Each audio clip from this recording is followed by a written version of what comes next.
Hello I hope all doing guys. Welcome back to channel. Let's startup. And guys, ఈ వీడియోలో అయితే మనం ఇది ఒక కేస్ స్టడీ అనమాట. అన్క్లియర్గా ఉన్న డేటాని కరెక్ట్గా సార్ట్ చేసి ప్రాపర్ టేబుల్లో మనం ఎలా ఇన్సర్ట్ చేయగలం అనేది క్వశ్చన్ ఇక్కడ. సో మన దగ్గర ప్రాపర్ టేబుల్ ఉన్నప్పుడు మనం దాంతో పివట్ టేబుల్స్ చేయొచ్చు, ఏమైనా విజువల్స్ కూడా క్రియేట్ చేయొచ్చు అనమాట. సో అదే ఇప్పుడు చూద్దాము. బేసికల్గా నేనైతే క్లియర్గా స్టెప్ టు స్టెప్ అయితే మీకు చెప్పబోతున్నాను ఈ వీడియోలో. సో బై ఎనీ ఛాన్స్ మీరు కొత్తగా అయ్యి ఉంటే ఛానల్ సబ్స్క్రైబ్ చేసుకోవడం మాత్రం మర్చిపోకండి. సో ఈ వీడియోతో అయితే నేను పవర్ క్వెరీ సిరీస్ అయితే ఎండ్ చేస్తున్నా. ఆఫ్కోర్స్ ఇంకా చాలా ఉంది, బట్ వీడియోకి ప్రాపర్ వ్యూస్ రావట్లేదు కాబట్టి ఐఎమ్ టర్నింగ్ ఇంటూ షార్ట్స్ అనమాట. కమింగ్ టైంలో మీరు షార్ట్స్లో థింగ్స్ని చూడడానికి ఉంటుంది అనమాట. ఒక స్టోరీ టైప్లో మేమైతే చేస్తాము, అప్లోడ్ చేస్తాము. So please stay tuned for that. And ఈ వీడియో తర్వాత మోస్ట్లీ నేను జిఆర్ఈ అండ్ జీమాట్ గురించి 2-3 వీడియోస్ అయితే ఎక్స్ప్లెయిన్ చేస్తాను, ఎందుకంటే దాని గురించి నాకు రిక్వెస్ట్ వస్తున్నాయి. అండ్ పోస్ట్ దాట్ మనము ఇంగ్లీష్ కమ్యూనికేషన్ స్కిల్స్ మీద ఒక సిరీస్ చేద్దాము. Mostly it doesn't take much time, 15-20 డేస్లోనే ఇవన్నీ కంప్లీట్ చేసేస్తాను. అండ్ పోస్ట్ దాట్ మనం అయితే సీక్వెల్ స్టార్ట్ చేయొచ్చు. ఇలా నేను కూడా గ్రైండ్ చేస్తాను అనమాట, ఇంకా బెటర్గా మీకు చెప్పడానికి. సో ఐ హోప్ మీరు అర్థం చేసుకుంటారని అనుకుంటున్నాను. వెయిట్ చేసే వాళ్ళు అయితే I'm extremely sorry for dragging this for too long. But by any chance మీరు కొత్త వాళ్ళు ఏంటంటే సబ్స్క్రైబ్ చేసుకోండి. So without making any further delay, let's dive into the video.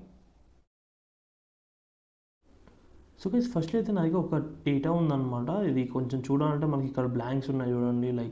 Q1 Q2 అంటే డబల్ హెడ్డింగ్స్ ఉన్నాయి అన్నమాట. ఇక్కడ మంత్స్ కూడా డిఫరెంట్గా ఉన్నాయి అండ్ బ్లాంక్స్ ఎక్కువ ఉన్నాయి. సో మనకి బేసిక్గా డేటా అంటే కంప్లీట్గా ఒక టేబుల్ ఫార్మాట్లో ఇలా ఉంటుంది. కాకపోతే ఇది చూస్తేనేమో మొత్తం బ్లాంక్స్ ఉన్నాయి, మొత్తం గజిబిజిగా ఉంది. సో ఇప్పుడు మనం పవర్ క్వెరీని యూజ్ చేసి దీన్ని అయితే సాల్వ్ చేద్దాం. First I'm going to data, అంటే నేను డేటాలో సెలెక్ట్ చేసుకున్న తర్వాత మళ్ళీ డేటాలోకి వెళ్తున్నా. ఫ్రమ్ టేబుల్ రేంజ్ అని అడిగిన తర్వాత అదైతే మనల్ని టేబుల్లో మార్చాలనేసి అడుగుతుంది. You can give the space అనమాట. ఇక్కడ మీరు కావాలంటే ఇలా సెలెక్ట్ చేసుకోవచ్చు, ఇలా సెలెక్ట్ చేసుకుంటే అయిపోతుంది. దాని టేబుల్లో మార్చి తీసుకుంటుంది అనమాట. సో పవర్ క్వెరీ ఎడిటర్ అయితే ఓపెన్ అయింది ఇప్పుడు మనకి. సో ఇప్పుడు నేను ఏం చేస్తానంటే ఫస్ట్లీ ఈ శాలరీస్ ఏవైతే ఉన్నాయి, ఈ మొత్తం కూడా శాలరీస్ అనమాట. కాకపోతే నల్ అని వాల్యూస్ అయితే ఉన్నాయి. ఇక్కడ కూడా పర్క్స్ ఇవన్నీ, కాకపోతే ఇవి నల్ అని అయితే మనకి వాల్యూస్ ఉన్నాయన్నమాట. సో ఫస్ట్ నేను వీటిని ఫిల్ చేస్తాను. సో ఫిల్లింగ్ దాట్ ట్రాన్స్ఫార్మ్లోకి వెళ్ళిన తర్వాత ఇక్కడైతే నాకు ఫిల్ ఆప్షన్ ఉంటుంది. ఎప్పుడైనా గుర్తుంచుకోండి, పవర్ క్వెరీలో మనకి టాప్ టు బాటమ్ లేకపోతే బాటమ్ టు టాప్ మాత్రం మనం ఫిల్ చేయగలం అనమాట. మనకి ఎక్సెల్ వేసుకుంటే Ctrl+R కొడితే రైట్ కూడా ఫిల్ అయిపోతుంది కదా, కాకపోతే ఇక్కడైతే అలా ఉండదు అనమాట. So you can see fill option అయితే ఉంది. సో నేను ఫిల్ డౌన్ కొట్టేస్తున్నా, సో దట్ శాలరీస్ లేకపోతే టోటల్ శాలరీ పెయిడ్ పర్క్స్ ఇవన్నీ అయితే డౌన్గా అయితే వచ్చేస్తాయి అనమాట. సో నెక్స్ట్ వచ్చేసి నాకు ఇక్కడ చూస్తే నాకు 2 హెడ్డింగ్స్ ఉన్నాయి. Q1 Feb, Jan, March, దాంతో Q2 April ఇలా ఉంది కదా. సో దీన్ని మనం మొత్తం ఎట్ ఏ టైం అంటే ఒకటే హెడ్డింగ్ వచ్చేటట్టు మర్జ్ చేయాలి. ఫర్ దాట్ నేనేం చేస్తున్నా, ఈ Q1 అనేది దీనిలో ఉండాలి, దీనిలో కూడా ఉండాలి, అండ్ Q2 అనేది కూడా దీనిలో ఉండాలి, దీనిలో ఉండాలి. అండ్ అలా మొత్తం ఫిల్ అయిన తర్వాత నేను Q1 Jan, Q2 Feb, Q1 Jan, Q1 Feb, Q1 March అనేసి నేనైతే మర్జ్ చేస్తాను. సో అది ఎలా చూద్దాం ఇప్పుడు. ఇక్కడ అయితే మనకి ట్రాన్స్పోజ్ ఉంది కదా, దీన్ని క్లిక్ చేస్తే మనకైతే డేటా ట్రాన్స్ఫార్మ్ అవుతుంది. అంటే చూడండి ఇప్పుడు Jan, Feb, March, April, May, June variants అనేసి అయితే వచ్చాయి కదా.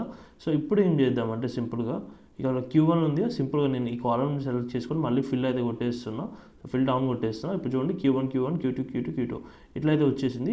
సో ఇప్పుడు నేను ఏం చేస్తాను అంటే ఈ 2 కాలమ్స్ని మర్జ్ చేస్తాను అనమాట. దీని మీద క్లిక్ చేస్తాను. కాలమ్ 1 ఆల్రెడీ సెలెక్ట్ అయింది. నెక్స్ట్ కాలమ్ 2 మీద సెలెక్ట్ చేసి ఇక్కడైతే మనకు మర్జ్ ఆప్షన్ ఉంటుంది, మర్జ్ కాలమ్స్ అని దీని మీద క్లిక్ చేస్తున్నా. దాని తర్వాత డీలిమిటర్ అడుగుతున్నాను అనమాట, లేకపోతే సపరేటర్ అని అడుగుతుంది. సో దీంట్లో మీరు ఏదైనా ఇవ్వచ్చు. Let's say colon, comma, equal, semicolon, space, tab అని ఉంది. సో స్పేస్ ఇస్తున్నా యాజ్ ఆఫ్ నౌ నేనైతే. And if I click okay, Q1 space Jan ఇలా అయితే వచ్చేస్తుంది అనమాట. సో గైస్, ఇప్పుడు ఏం చేస్తున్నా అంటే మోస్ట్లీ ఎక్కడైతే నాకు నల్ వాల్యూస్ ఉన్నాయో వాటిని అన్నింటినీ అయితే ఎలిమినేట్ చేస్తున్నా, స్టార్టింగ్ ఫ్రమ్ కాలమ్ 3. సో ఇక్కడ శాలరీస్ అయితే మనకి ఏం లేవు. సో ఇది నల్ ఉంది కాబట్టి నల్ని ఎలిమినేట్ చేసేసాను. అండ్ ఇక్కడ కూడా చూడొచ్చు total salary paid. Of course అవి రోస్ మనకి ఎంటీగా ఉన్నాయి కాబట్టి ఇక్కడ నల్ వాల్యూస్ అయితే చూపిస్తుంది. సింపుల్గా నేను నల్లు అయితే రిమూవ్ చేసేసాను. ఇప్పుడు ఏం చేస్తాను అంటే నేను మళ్ళీ ట్రాన్స్పోజ్ కొట్టేస్తాను. ట్రాన్స్పోజ్ అని కొట్టేస్తే ఇందాక మనకి మీరు చూడొచ్చు Q1 దాని కింద Jan, Feb, March ఉండే, బట్ ఇప్పుడు చూస్తే Q1 Jan, Q1 Feb, Q1 March ఇలా అయితే వచ్చేసాను అనమాట. సో ఇప్పుడు దీన్ని నేను హెడ్డింగ్లా చేయాలంటే ఏం చేయాలి? సో ఏం లేదు, ఇక్కడ మనకి సింపుల్ ట్రాన్స్ఫార్మ్లోనే సింపుల్ ఆప్షన్ ఉంటుంది, యూస్ ఫస్ట్ వాజ్ హెడర్స్ ఉంటుంది. దీన్ని క్లిక్ చేస్తే ఫస్ట్ అనేది హెడర్స్లోకి వెళ్ళిపోతుంది అనమాట. అండ్ ఇక్కడైతే మీరు రాసుకోవచ్చు ఏమని, ఇక్కడ ఎంప్లాయీస్ శాలరీస్ లేకపోతే ఎంప్లాయీ డిపార్ట్మెంట్ అని పెట్టేయచ్చు, DPT okay department. Employee department అని పెట్టేయచ్చు. అండ్ ఇక్కడ వచ్చేసి మీరు కావాలనుకుంటే వేజెస్ అనో లేకపోతే ఏమైనా యాడ్ చేయొచ్చు అనమాట. వేజెస్ ఇఫ్ ఏది కావాలంటే అది యాడ్ చేసేయచ్చు ఇక్కడ. సో ఇప్పుడు మీరు చూస్తే like employee department next perks అయితే ఉన్నాయన్నమాట. ఇక్కడ total expenses, total salary paid. Okay, ఇది పర్ఫెక్ట్ ఉంది డేటా. ఇప్పుడు నాకు వేరియన్స్ అవసరం లేదు, ఎందుకంటే బేసికల్గా వేరియన్స్ మనం ఎక్కువ కన్సిడర్ చేయం డేటాలో. సో ఇప్పుడు నేను ఏం చేస్తాను అంటే దీన్ని సింపుల్గా నేను హోమ్లోకి వెళ్ళి క్లోజ్ అండ్ లోడ్ కొట్టేస్తే నాకు ఇలా ఉన్న డేటా ఇలా వస్తుంది అనమాట. సో చూడండి ఎంత నీట్గా ఉంది. ఇప్పుడు మీరు దీంతో కావాలంటే మీరు పివట్ టేబుల్స్ చేసుకోవచ్చు, లేకపోతే ఏమైనా గ్రాఫ్స్, పై చార్ట్ అలాంటివి కూడా ప్లాన్ చేయొచ్చు అనమాట. చూడండి ఇలా ఉన్న డేటాను అయితే మనం ఇలా కన్వర్ట్ చేసాం. చాలా సింపుల్గా అయిపోయింది, విత్ ఇన్ 10 క్లిక్స్ లోపే అయిపోయింది నన్ను అడిగితే. సో గైస్, ఐ హోప్ నేను చెప్పిన ప్రాసెస్ అయితే క్లీనింగ్ ప్రాసెస్ అయితే మీకు అర్థమైందని అనుకుంటున్నాను. ఇది ఒక్క వీడియో చూస్తే మీకు పవర్ క్వెరీ వచ్చేస్తుందని చెప్పాం. పవర్ క్వెరీ ఎడిటర్లో మనం ఏమేమి ఆప్షన్స్ యూజ్ చేస్తాం ఏంటి అనేది కంప్లీట్గా అయితే దీనిలో చెప్పలేదు, బట్ నేను లైక్ ఇప్పుడు చెప్పిన సిరీస్లో అయితే చెప్పాను అనమాట. అది మొత్తం చూస్తే మీకు ఒక ఓవరాల్ వ్యూ వస్తుంది. బేసిక్ టు ఇంటర్మీడియట్ లెవెల్ వరకు అయితే మీరు పవర్ క్వెరీని యూజ్ చేయగలరు అనమాట. When it comes to formulas and all, of course power క్వెరీలో కూడా మనం ఫార్ములాస్ రాస్తాం, కాకపోతే అది ఇన్ డెప్త్ అవుతుంది. అట్ ద సేమ్ టైం అది it will take a lot of time. So నేనైతే అవి షార్ట్స్ కవర్ చేయడానికి ట్రై చేస్తాను అనమాట. So please stay tuned for those who are interested. And yeah, that is all for this video. నేను upcoming series అయితే చెప్పాను కదా, ఏది ఫాలో అవుతాము ఇలా అనేది ముందే చెప్పాను నేను. So yeah, please, I hope మీరు నన్ను సపోర్ట్ చేస్తారని అనుకుంటున్నాను. That is all for this video. I'll see you all in the coming video. And let take care. Bye.